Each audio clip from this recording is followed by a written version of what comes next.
Good evening.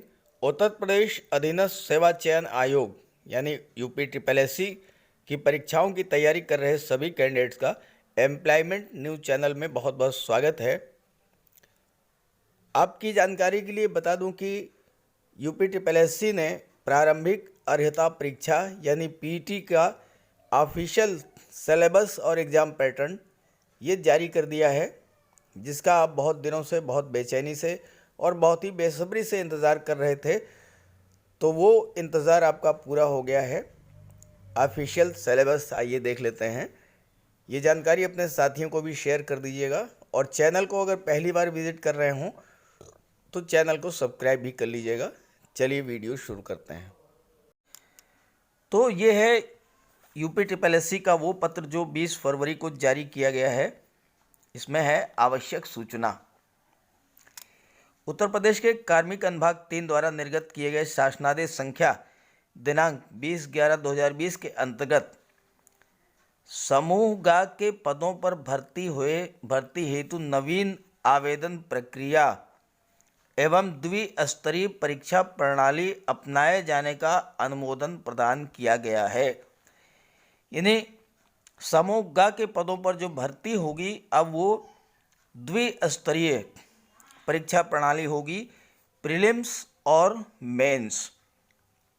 इसके बाद कार्मिक अनुभाग 3 द्वारा दिनांक 19 फरवरी 2021 को प्रारंभिक अर्हता परीक्षा यानी कि पीईटी के कार्यक्रम और पाठ्यक्रम पर अनुमोदन प्रदान किया गया है।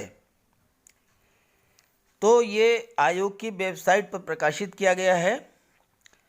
अब इसमें आप देख लीजिए कि क्या है इसका सिलेबस।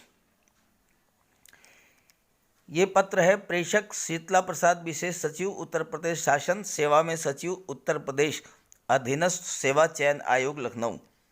कार्मिक अनुभाग 3 19 फरवरी 2021 को ये पत्र भेजा गया है यूपी ट्रिपल एस सी को। इसमें अनुमोदन किया गया है पाठ्यक्रम पर। तो अब सीधे पाठ्यक्रम की बात कर लेते हैं। ये दिया है भारतीय इतिहास, इसके 5 अंक होंगे। टोटल पूर्णांक है 100, परीक्षा की अवधि है 2 घंटा, प्रश्नों की संख्या है 100 क्वेश्चंस और 100 ही जो है पूर्णांक होगा। 2 घंटे का पेपर होगा। इतिहास में क्या पूछा जाएगा? सिंधु घाटी की सभ्यता, वैदिक संस्कृति, बौद्ध धर्म, जैन धर्म, मौर्य वंश, गुप्त वंश, हर्षवर्धन और राजपूत काल। इतने पार्ट से 5 क्वेश्चन और 5 अंक। दूसरा पार्ट है, इसी में सल्तनत काल, मुगल साम्राज्य, मराठा, ब्रिटिश राज का अभ्युदय और प्रथम स्वतंत्रता संग्राम, सामाजिक आर्थिक प्रभाव यानी 1857 तक का जो पार्ट है, इससे 5 क्वेश्चन पूछे जाएंगे। दूसरा पार्ट भारतीय राष्ट्रीय आंदोलन, इससे भी 5 क्वेश्चन पूछे जाएंगे।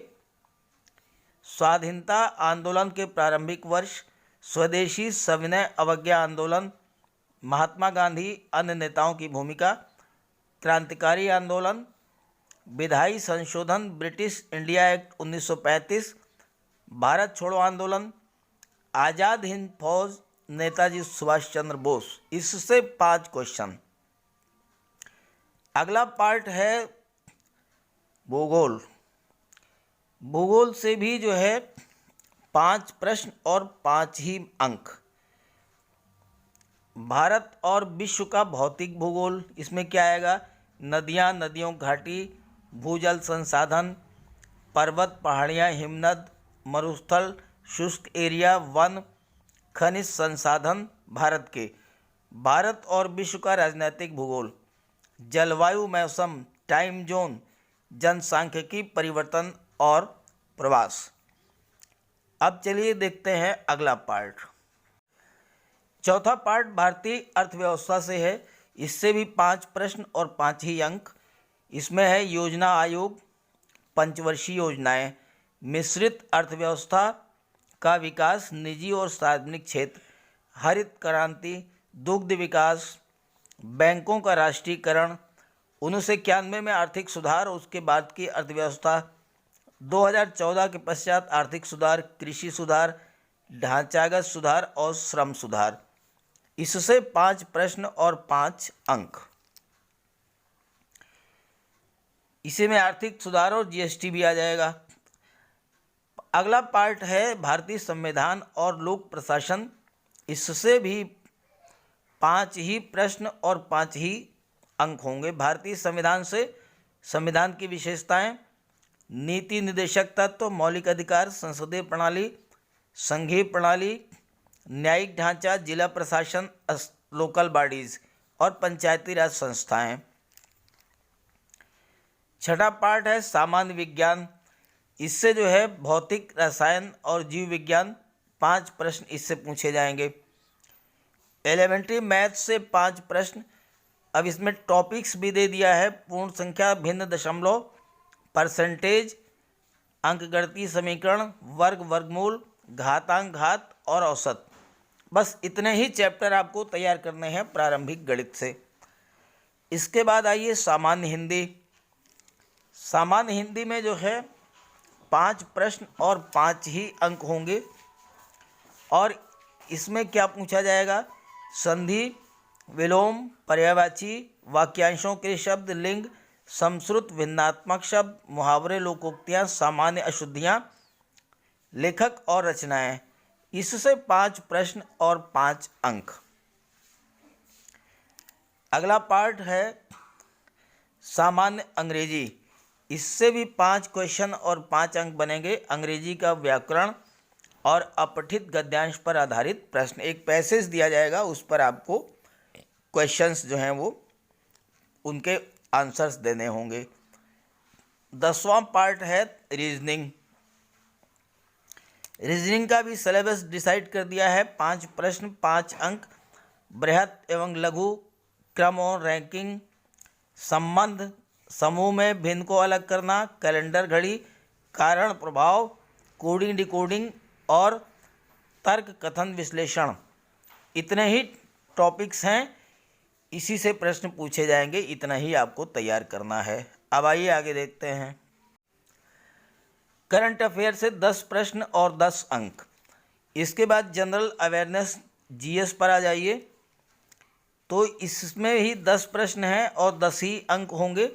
भारत के पड़ोसी देश, राजधानी मुद्रा, केंद्र शासित प्रदेश और राज्य, भारतीय संसद, राज्यसभा, लोकसभा, विधानसभा, विधान परिषद, राष्ट्रीय अंतर्राष्ट्रीय दिवस, विश्व संगठन मुख्यालय, भारतीय पर्यटन स्थल, कला संस्कृति, विश्व के खेल, भारतीय अनुसंधान संगठन, पुस्तक लेखक, पुरस्कार विजेता, जलवायु परिवर्तन एवं पर्यावरण।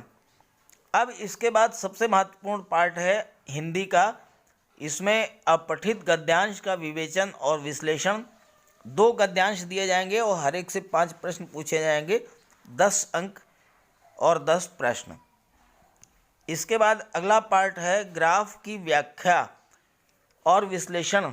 2 ग्राफ दिए जाएंगे, हर एक पर 5 प्रश्न। ऐसी टेबलेशन, उसकी व्याख्या विश्लेषण, 2 टेबल्स होंगी और 25 प्रत्येक पर 5 प्रश्न, तो 10-10 अंक। इस तरह से 100 अंक जो है ये आपके पूरे हो गए। कंडीशन क्या है? क्रमांक 1 से 9 पर अंकित शैक्षणिक विषयों में संबंधित प्रश्नों की कठिनाई का स्तर एनसीईआरटी द्वारा निर्धारित सेकेंडरी और सीनियर सेकेंडरी स्तर का होगा। दूसरा है नेचर, वस्तुनिष्ठ और बहुविकल्पी, यानी MCQ मल्टीपल चॉइस क्वेश्चंस होंगे। सबसे बड़ी बात, नेगेटिव मार्किंग 1/4। ये सिलेबस और एग्ज़ाम पैटर्न है। इसी के अकॉर्डिंग आप अपनी तैयारी करिए और अपने साथियों को भी ज़रूर शेयर कर दीजिए ताकि उन्हें भी जानकारी हो जाए। Okay, thank you.